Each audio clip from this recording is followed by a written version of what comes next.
My name is Audrey Hansen, and I work with ICSI. I am a team director there, and I am the lead project manager for this opioid grant that we have to help DHS with the Opioid Performance Improvement Project related to QI.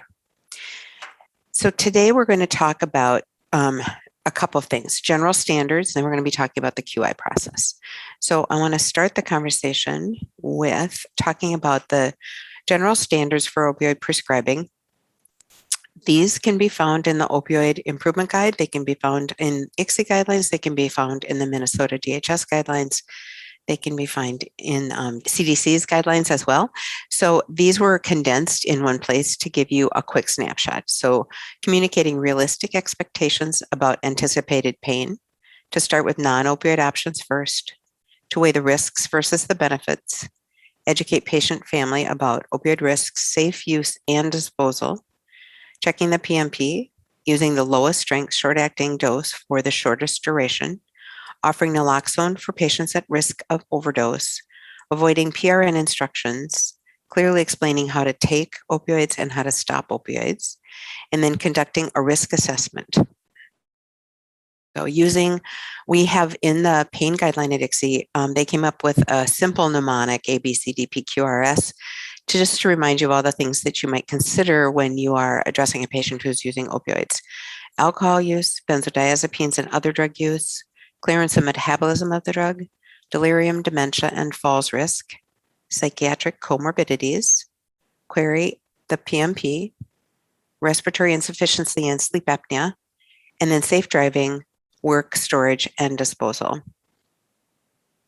So when you're treating acute pain with opioids, some of the common characteristics would be to avoid opioids if possible and only prescribe for indicated conditions. Use scheduled acetaminophen and or NSAIDs unless contraindicated.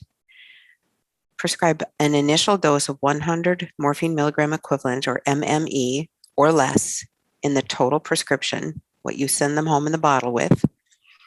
Prescribe a 3-day supply or less of opioid pain medication, because for an acute episode that usually gets the patient to through an acute tissue damage and to the next provider so that they can have more assessment if needed, if that pain is persistent. And then instruct the patient what to do if the pain does not resolve. For post-acute or episodic pain treatment with opioids, assess for risk of transition to chronic use or risk of harm.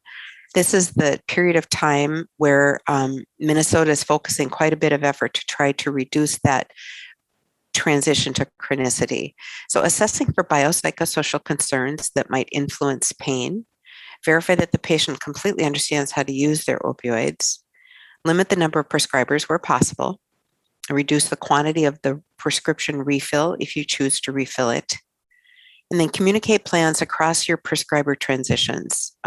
We did have a whole section on post-op. I encourage you to go look there, but it's also very important that when you're receiving somebody from another, like the ED or post-op or from another acute setting, that you coordinate that. And avoid prescribing over 700 cumulative MME. So here are the risks of transitioning to long-term opioid. The best article that summarizes these was Shaw 2017, because long-term use often begins with the treatment of an acute pain.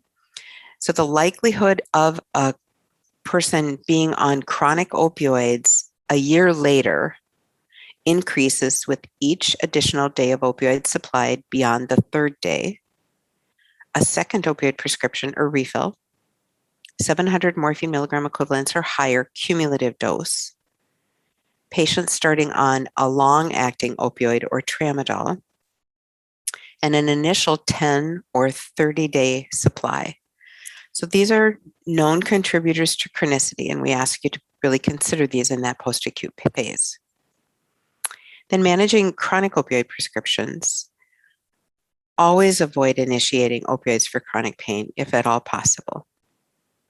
Avoid prescribing over 50 MME per day and avoid increases to above 90 MME per day, because literature shows that there's exponential risk starting at 100 MME per day.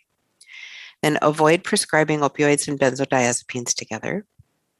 Increase management commensurate with risks. So there's all these tasks that we ask you to do when you're managing a chronic opioid patient. And those are generally management techniques to help you identify when a person actually becomes at risk. Things like your urine drug screen and the compact and pill counts and things like that. So if you recognize that there's a risk, you need to sort of bump up those steps, maybe more frequently, a little bit more aggressively. And then limit the number of prescribers wherever possible. And screen for red flags for opioid use disorder more frequently and provide immediate referral for intervention or treatment if you find red flags. And then regularly offer and discuss tapering options with patients. We found that if you normalize that with them and say, every time we talk, we're going to talk about this, they are not as easily flustered by your approach. And then do not abruptly stop opioids without a clear plan to transition the patient to the appropriate care.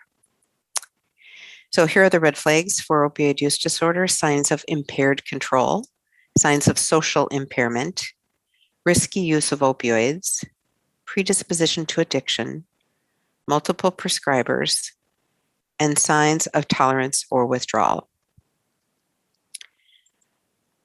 The other thing that I wanted to point out is ICSI and DHS have a lot of resources on our websites. ICSI has one called Demystifying Opioids Package, and in it is an algorithm and tips for identifying substance use disorder. And it also has FAQs about tapering.